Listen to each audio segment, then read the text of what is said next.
believe in him on the basis of those. But again, the fact that I'm here knowing Craig's arguments, and there are countless others like me who know his arguments and aren't persuaded, it means that atheism and theism is, like so many other, interesting intellectual questions, a matter of reasonable unbelief. Now, he said that a clear revelation of God needs effective not just in proving that God exists, but in drawing more people into a saving love relationship with him. I think that's true. That's what God wants ultimately, according to classical theism. But think about this. I mean, if God remains hidden, then the probability of reasonable unbelievers coming into a loving relationship with him is 0, right? Whereas if he does reveal himself, then, well, I don't know what the probability of them coming into a loving relationship would be, but presumably it would be higher than 0, because they would know that there is such a being, and they would know perhaps that he wants to have a loving relationship with them.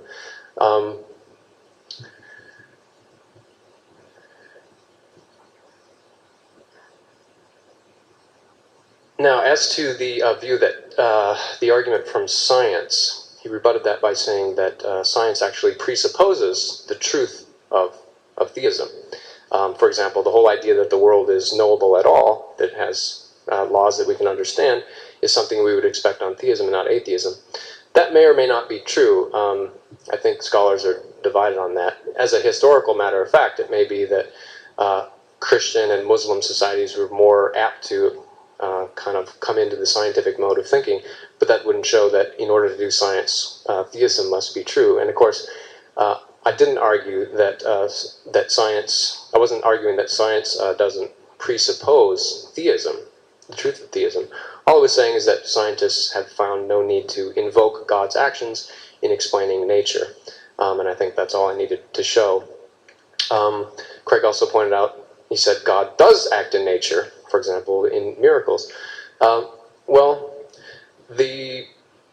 that's just begging the question against the argument from science and the success of science. If there were key parts of the history of the universe that involve God's creative actions or indirect or direct actions, then why doesn't science need to appeal to those actions, as it clearly doesn't?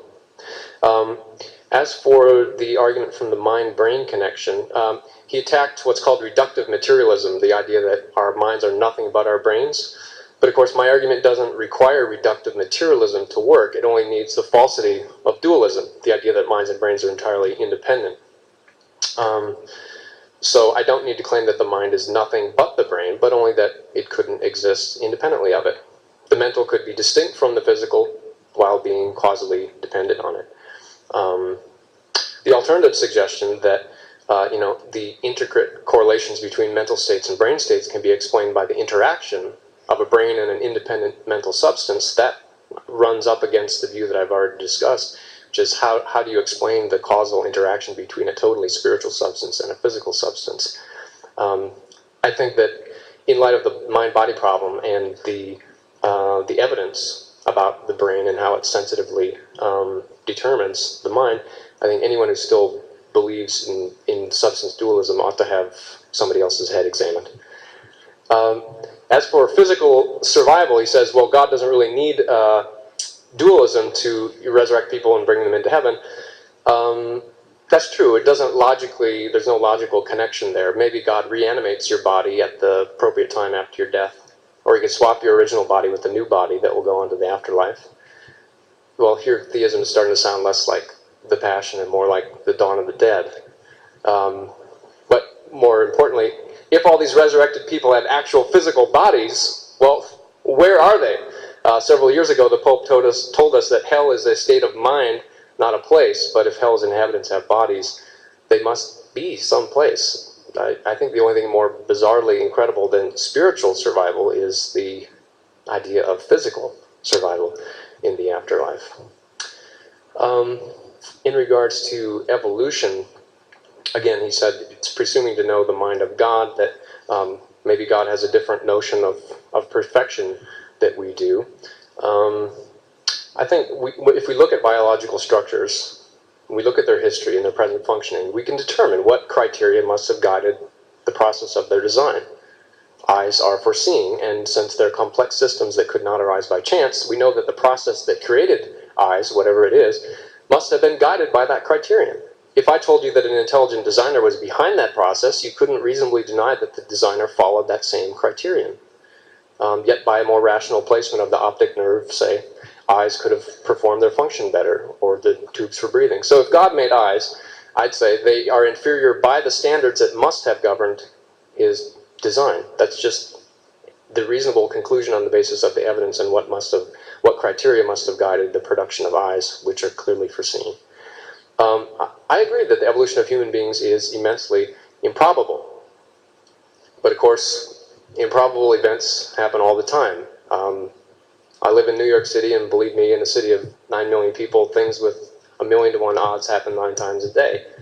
Most importantly, with the help of evolutionary theory, we can give a detailed account of why the evolution of humans was so improbable and how it happened anyway.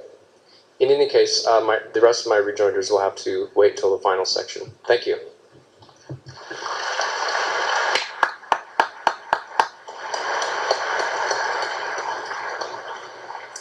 Dr. Craig, 5 minutes.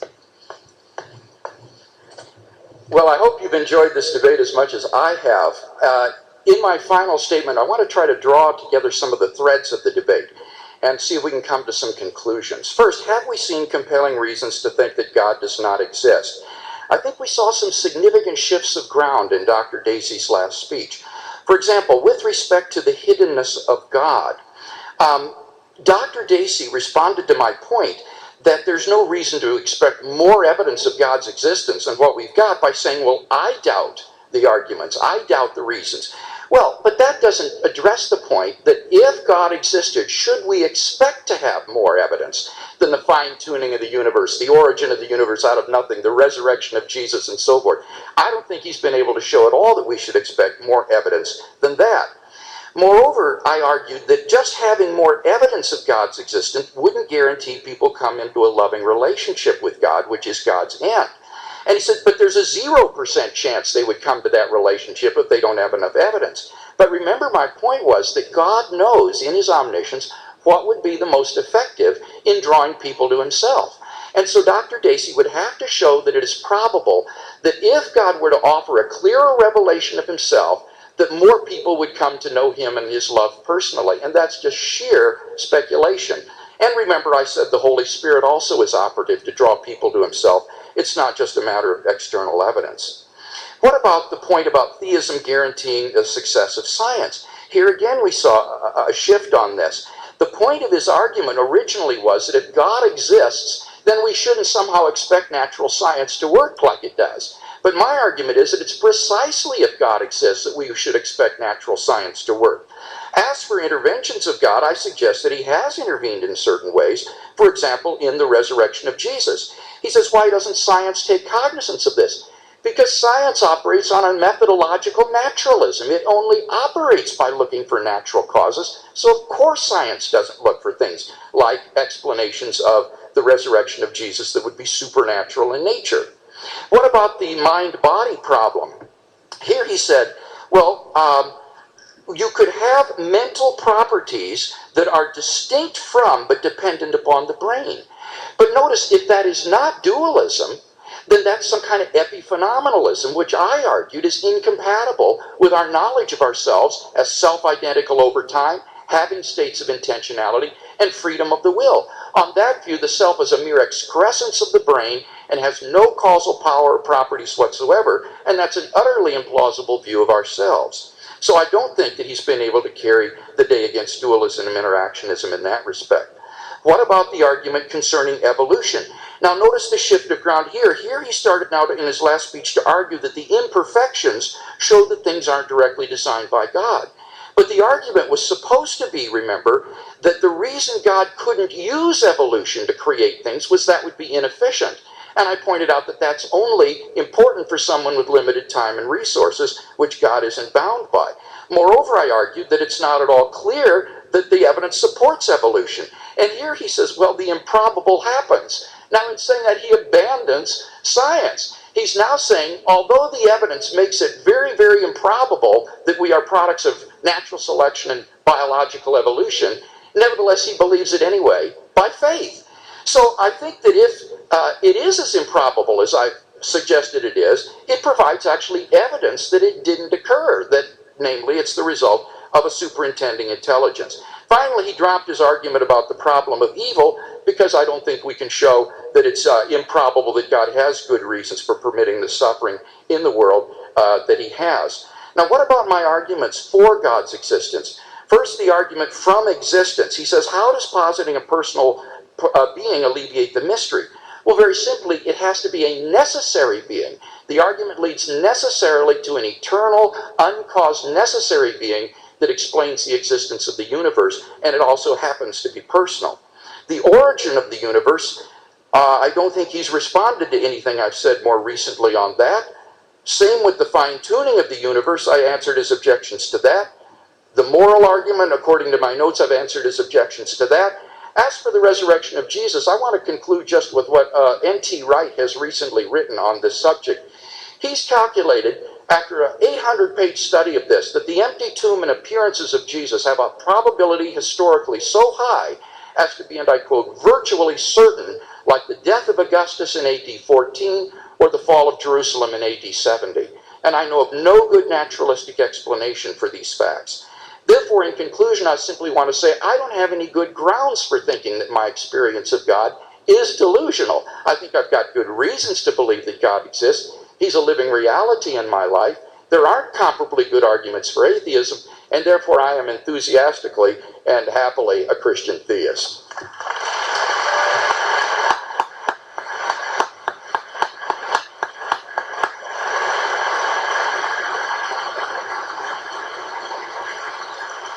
Dr. Dacey, you have your 5 minutes.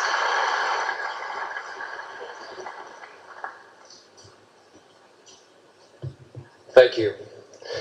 Just to tie up some loose ends, as to hiddenness, the question is, why should we expect God to provide more evidence than he in fact does? Well, for the simple reason that we would expect a person to provide evidence for their existence and notify another of his or her intentions if you wanted to strike up a love relationship, right? I mean, love is as love does. How can we say that God wants to have a loving relationship with all of humanity if hundreds and hundreds and hundreds of billions of people are excluded from this and who aren't given enough evidence?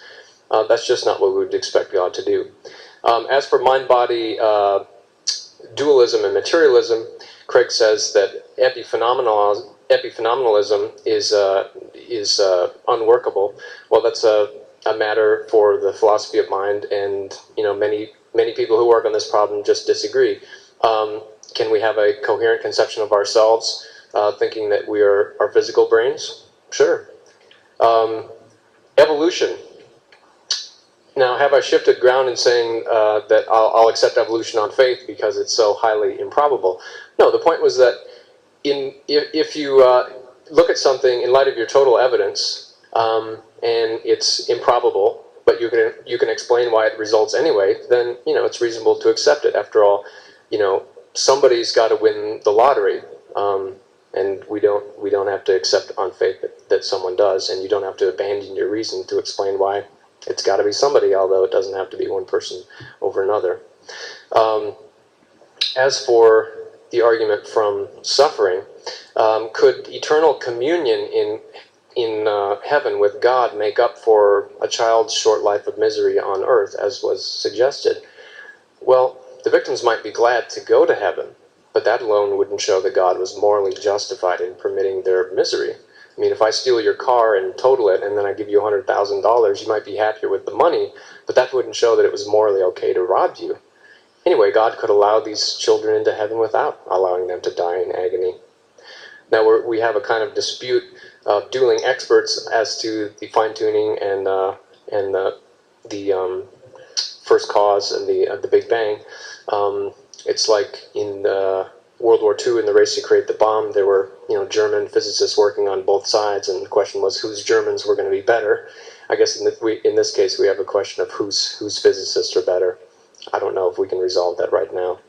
I didn't say that Joseph of Arimathea had to have moved Jesus' body, although I don't see why that's ruled out by anything we know.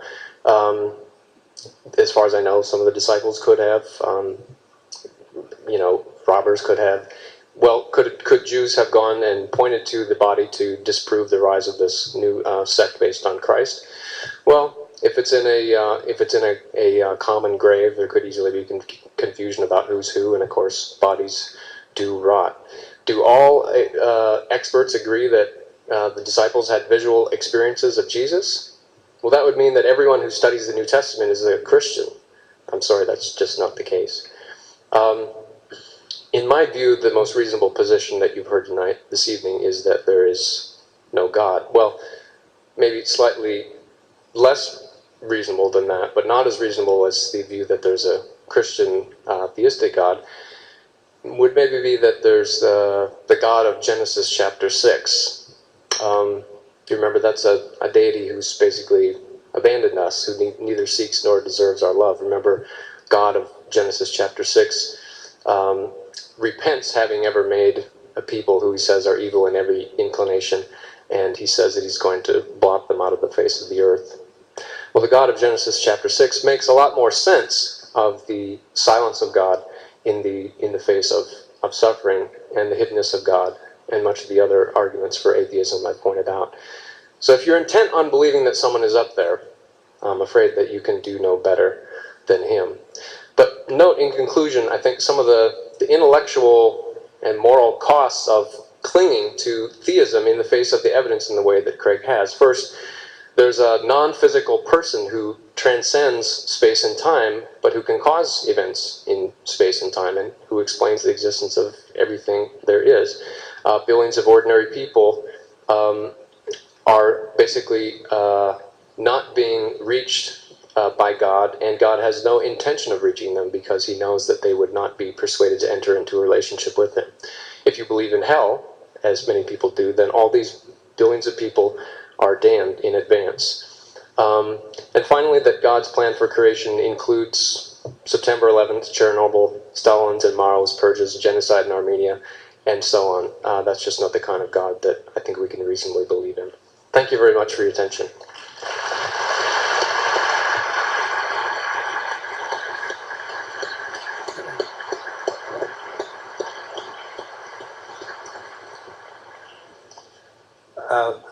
I would like to thank the speakers very much for coming and for all they've said. I found it very interesting. I couldn't write fast enough.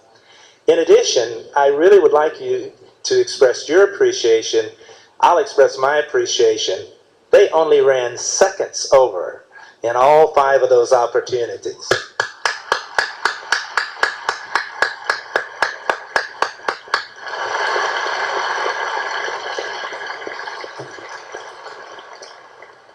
Well done, for sure, and greatly appreciated. Now, question and answer session. Let me tell you just a little bit about it. We have 2 microphones, one here, which will be used to address questions to Dr. Dacey, and that'll be moved back a little bit into that aisle, and one here, which will be moved back in this aisle. If you want to ask a question to Dr. Craig, please use this microphone. We're doing that so that we can be sure that we get alternate questions between the 2 men. That just will make it a little bit more fair. Now, before you can ask a question, you will have to sign a release for a videotape that we are doing. This tape will be made available to the public, and we can't show you on it asking your question if you haven't signed the release. So please do that for us, and that will acknowledge that you know you're on the tape and that you're going to be seen in public asking your questions. There's always a temptation at this point in Q&A for people to want to express their opinions. I'm sure you realize we simply cannot permit that. We would like for you to ask your question in 30 seconds. And I'll have to intervene if you do not. So formulate your question before you come to the microphone, and then we can give the time to our speakers in order to really learn more of what their thoughts are. There is a person at each microphone who will try to help you so that this goes smoothly. The speaker you address will have 2 minutes to answer the question, and then his opponent will have a minute to make a comment if he would like to do so. Finally, let me talk to you about your cards, the response cards. You still have them. While the question and answer is going on, we'd very much like you to give us the information on those cards, and also any comments that you want. And when you have done that, as we go along in Q&A, just pass the cards to the aisle nearest you, and people will come by and pick them up. Okay? Have I covered everything, I hope?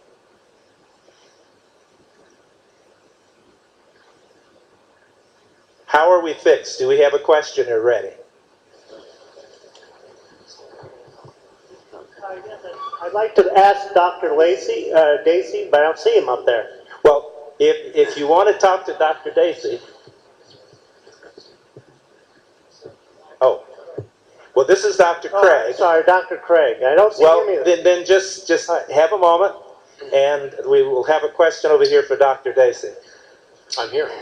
Dr. Dacey, if you could snap your finger and immediately take away all the consequences of pain and suffering that children receive from their wrongdoings from their parents, would that increase or decrease the likelihood of their parents doing acts that would harm their children? And in light of that question, how does that address the issue of God having to allow hate if he allows love? I think that's a very good question. Thank you. I think that people are in a different position than God when it comes to deciding what pain or displeasure or suffering that we will choose to permit if we can. First of all, because our capabilities are so much smaller than God's. He's all-powerful. He has no limits on his power, unlike us. But second, we see that there are many kinds of discomfort and pain and suffering that are necessary to go through to produce some higher good. So anyone who's spent an hour in the gym can tell you that. What I was pointing out was that in God's case, the suffering that he permits to befall some of us, like children who suffer from malaria, cannot be shown, first of all, to be a result of his inability to prevent it, as we can show in the case of persons, because he has no such inabilities. But secondly, if we think about it, we really can't reasonably believe that there is some higher good that will be brought about by that kind of suffering, in the way that there is a value in sweating and straining at the gym. And I tried to point out that we of all people should be aware of any justifying reasons that God has, because he intends to have a loving relationship with us. After all, we would think it a criticism of a parent who brought his child to the hospital for a painful treatment without explaining the treatment, or in absence of that, if the child is unable to understand, offering some comfort or making his presence known and trying to assure the child that there is a reason for the suffering, even though it's not clear right now.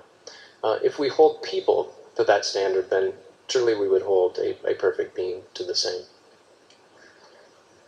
Would you briefly restate your question for Dr. Craig to comment on?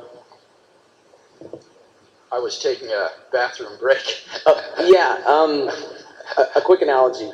If Purdue police stopped giving traffic tickets, would we be more or less likely to park unlawfully? We'd be more likely. I pose the question by saying, if you could take away all the pain and suffering that children receive because of the wrongdoings of their parents, would their parents be more or less likely to do wrongful deeds?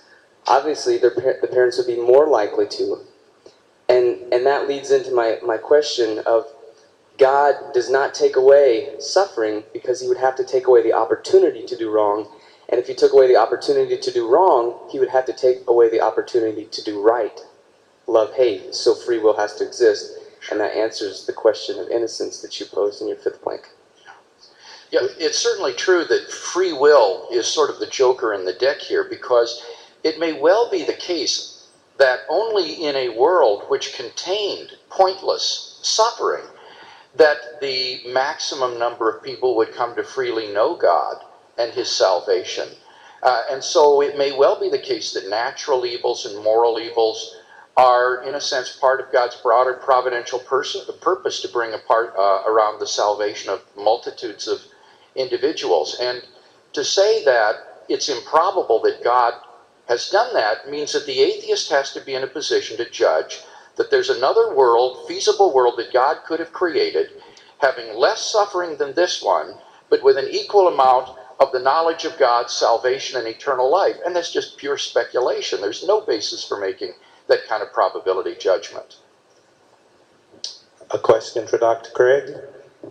Yeah, Dr. Craig, all your arguments seem to presuppose that God is a beneficent, kind creator. Has it ever occurred to you, or have you ever given thought to the idea that there's a God more like the Genesis 6 God that Dr. Was it Casey? Close enough. Okay. Describe, that is, that there is a creative force in the universe, but that he or it is not particularly benevolent? Right. I think, to the contrary, my first two arguments didn't say anything about the moral character of this creator and designer of the universe. And those arguments have sometimes been faulted by atheists on those grounds. They say, all right, actually the first three arguments I gave, all right, so you've proved the existence of a necessary, personal creator and designer of the cosmos, but that doesn't prove that he's all good, or all loving, or all holy. And so that's why those first three arguments need to be supplemented by the moral argument to show that this metaphysically ultimate being is also the locus of absolute goodness and value. So you're quite right in saying that the first three arguments don't do anything to demonstrate that this creator and designer of the universe is beneficent. I think you need the moral argument, you need the argument from the resurrection of Jesus, who reveals a loving